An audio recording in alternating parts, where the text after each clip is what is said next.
Halo sahabat MyChris Channel, selamat datang di channel kami. Sebelum lanjut ke ceritanya, alangkah baiknya sahabat MyChris Channel membaca alur ceritanya di komik aslinya untuk menghargai penulis dan pencipta komiknya yang sudah kami cantumkan di deskripsi. Oke, tidak perlu banyak bacot lagi, kita masuk ke ceritanya. Di sini Mimin akan membacakan komik manhwa yang berjudul The Lone Triple S Class Summoner. Sebelumnya di chapter 07, setelah Jangje mengetahui bahwa yang meminta tolong Wang Yang di sini, apakah Jangje akan menolong Wang yang kita akan tahu setelah melihat kelanjutannya yang akan Mimin bahas di chapter sekarang. Tak perlu berlama-lama lagi, kita masuk ke ceritanya. Di sini terlihat Wang yang sedang berlari bersama seseorang yang lagi dikejar-kejar. Beberapa orang di belakangnya dengan rasa cemas. Wang Yang pun sambil berlari berteriak dengan berkata, "Saudara, jangan bunuh kami hanya orang baru dan kami tidak memiliki barang berharga." Sedangkan orang yang mengejar Wang Yang pun ikut menjawab. Dari perkataan Wang Yang terlihat dari apa ada dua orang yang mengejar pun salah satunya berkata, "Jelas kami tahu bahwa kalian orang baru dan kami pun juga tidak berencana merampok kalian. Kami hanya akan menculik kalian dan meminta bayaran tebusan kepada anggota keluarga kalian." Ternyata beberapa orang yang mengejar Wang Yang itu bukan hanya satu kali melakukan penculikan. Ternyata sudah berkali-kali melakukannya. Di sini terlihat bahwa penculik menggunakan identitas palsu dengan menggunakan untuk melakukan penculikan. Bahkan jika seseorang memanggil polisi pun kasus akan sulit dipecahkan. Kasus seperti ini seringkali penculik tidak akan menyerahkan Chandra walaupun anggota keluarga sudah menyerahkan uang tebusan. Beralih ke Wang Yang. Setelah mendengar jawaban dari orang yang mengejar Wang Yang pun berkata bahwa keluarga Wang Yang sangat miskin sambil memohon untuk dilepaskan. Di sini pengejar pun tidak sadar bahwa sedang diperhatikan oleh Jangje di balik pepohonan. Tetapi di sini si penculik tidak mempercayai bahwa Wang Yang miskin dikarenakan dua orang gadis yang bersama Wang Yang mengatakan bahwa Wang Yang tinggal di mansion dan menggunakan Ferrari. Setelah berkata demikian, penculik pun sambil memasang muka sadisnya berteriak, "Mau lari kemana kau gendut?" sambil mengeluarkan jurus yang bernama Woody Swam yang keluar aura merah di lengannya. Tak beberapa lama kemudian, Wang Yang dan dua orang wanita terperangkap oleh skill dari si penculik. Dengan rasa senangnya si penculik mendekati Wang Yang sedang terperangkap oleh skillnya dan sambil berkata, "Jika kau tidak mau mati, katakan dengan detail kontak keluargamu," sambil merapatkan kampaknya ke leher Wang Yang.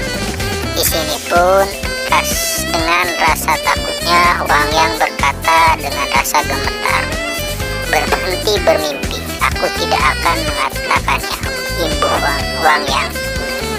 Setelah mendengar jawaban Wang yang tidak sesuai yang diinginkan si penculik, dengan rasa marah dan dengan memasang wajah ganasnya, ia berkata sambil akan menghempaskan kampaknya, "Semua orang juga bilang seperti itu pada pertama kali, tetapi setelah memotong salah satu tangan mereka dengan patuh memberitahu ketika di arah yang lain ada busur panah yang melesat ke tangan pencuri yang akan menghampaskan kampaknya ke Wang Yang. Tak lama Kemudian busur itu pun mengenai tepat di lengan penculik dan meringih kesakitan sambil mengumpat kata-kata, "Sialan!" Serangan diam-diam sambil menoleh ke arah busur itu datang. Tak butuh lama, seorang yang menyerang itu muncul. Ternyata yang menolong Wang Yang itu adalah Zhang Zhe. Di sini Zhang Zhe pun berkata, "Sekelompok sampah hanya bisa melakukan perbuatan jahat saja." Dan tak butuh lama, anggota penculik lainnya mengetahui keberadaan Zhang Zhe sambil berteriak dan mengacungkan jarinya ke Zhang Zhe. "Di sana penembaknya!" Dengan cepat Zhang Zhe melarikan diri untuk menjauhkan penculik dari temannya, yaitu Wang Yang. Setelah mengetahui keberadaan Zhang Zhe, bahwa Zhang Zhe akan melarikan diri, tak butuh lama pemimpin dari anggota penculik mengejar Zhang Zhe sambil berteriak, "Pergi, tangkap bocah yang menembakku, aku ingin menghancurkannya." Beralih ke Zhang Zhe, setelah menemukan tempat yang hanya satu pintu masuk saja, Zhang Zhe pun bergegas masuk ke sana sambil berbicara di hatinya bahwa Zhang Zhe harus membuat mereka mengikutiku. Tak butuh lama, di ujung jalan Zhang Zhe pun berhenti dan para pengejar pun sampai mengejar Zhang Zhe. Sambil ketawa merasa menang bahwa Zhang Zhe tidak akan bisa lari lagi dikarenakan di depan jalan buntu, sehingga dengan rasa percaya diri salah satu anggota penculik itu pun berkata, "Jangan bunuh dia terlalu cepat," dikarenakan anggota penculik ini ingin menyiksa Zhang Zhe terlebih dahulu. Dan anggota lainnya pun berkata, "Membunuh langsung tidak berguna, kita dapatkan uang darinya dulu," ungkap si botak dari anggota penculik. Beralih ke Zhang Zhe dengan memasang mode serius dan berkata, "Jika kau membunuh orang di medan Demon Territory, tidak akan ada yang mengetahui oleh orang luar." Zhang Zhe pun bertanya ke anggota penculik. Pemimpin pun menjawab dengan nada yang percaya diri bahwa Zhang Zhe jangan perlu khawatir, tidak ada yang akan tahu jika kami membunuhmu di sini, imbuhnya dari pemimpin anggota penculik. Sambil berjalan mendekati Zhang Zhe, pemimpin penculik berkata, "Jika Zhang Zhe berlutut dan memohon, aku akan mempertimbangkan untuk meninggalkan anggota tubuhmu," ungkapnya sambil tertawa kemenangan. Tak butuh lama, setelah Zhang Zhe mendengarkan jawaban dari pemimpin dan anggota penculik, Zhang Zhe langsung membungkukkan badannya untuk mengeluarkan skillnya. Berkata, "Begitu ya, jadi itu bagus." Dan keluarlah untuk melayani tamu. Tak butuh lama, setelah mengeluarkan skillnya, terlihat ada 10 lingkaran yang mengelilingi anggota penculik. Beberapa detik kemudian, keluarlah bis panggilan yang dimiliki Zhang Zhe, sebanyak 10 bis. Beralih ke pemimpin dan anggota penculik, sambil keheranan dan merasa terkejut, pemimpin anggota pun mengatakan dengan ketidakpercayaannya, "Bagaimana begitu banyak monster yang di-spawn di sini?" Dan tak perlu banyak berpikir, pemimpin anggota pun mengatakan untuk mundur terlebih dahulu dikarenakan terlalu banyak bahaya dan terlalu banyak monster. Buruk bagi kita jika diam di sini. Kita harus keluar, ungkap pemimpin. Setelah beberapa langkah, anggota penculik itu berjalan. Kemudian semuanya berhenti ketika melihat aura yang sangat menakutkan di arah depan mereka dan membuat mereka terkejut ketika mereka melihat sepasang mata yang keluar dari asap yang berwarna ungu. Tak beberapa detik berlalu, keluarlah sosok bis yang bernama Raksasa Wolf atau serigala bayangan. Ungkap dari seseorang yang memasang muka kaget dan takut. Seseorang lainnya mengatakan bahwa sosok itu adalah elit tingkat rank.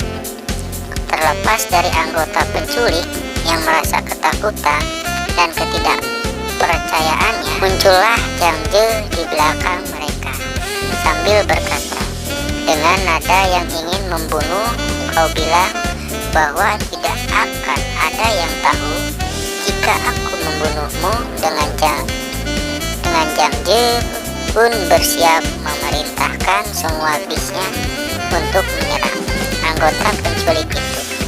Dan tak butuh lama, bis-bis yang Zhang Ze panggil bisa melumpuhkan semua anggota penculik. Dan Zhang Ze berkata, "Kalian pantas mendapatkannya.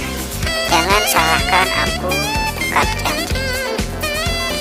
Setelah Zhang Ze membuat anggota penculik terbunuh, Zhang Ze pun mengambil item-item yang dimiliki anggota penculik, dan Zhang Ze pun berkata bahwa orang-orang ini memiliki beberapa barang yang bagus.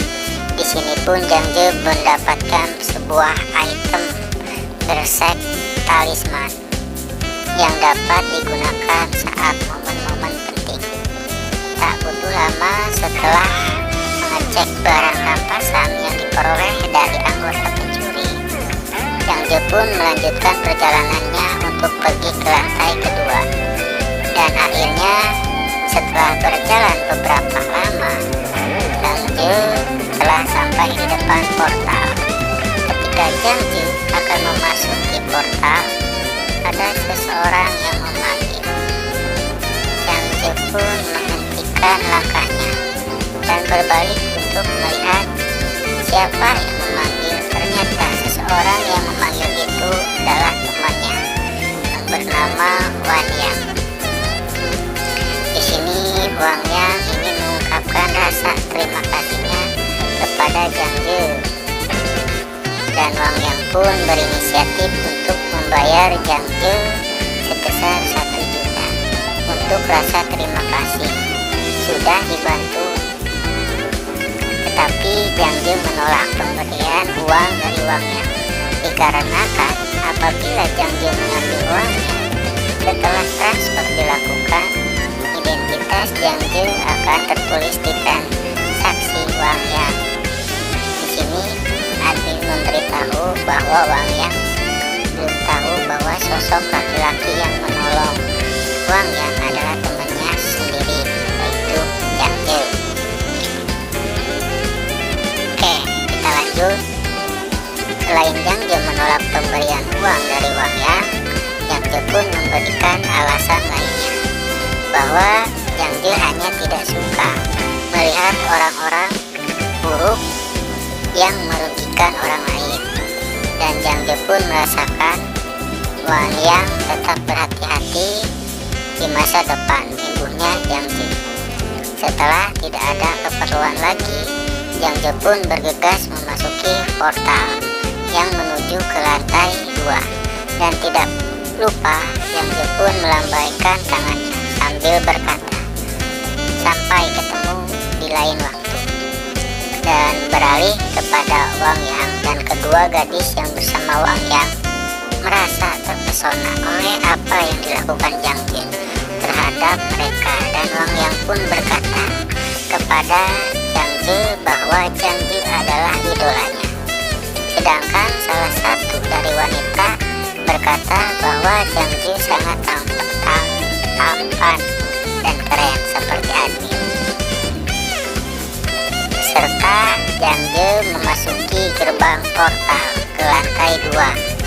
Cerita akhirnya bersambung. Untuk kelanjutan ceritanya, stay di channel ini para sahabat My Chris. Bye bye. Jangan lupa like, share, and subscribe. Oke.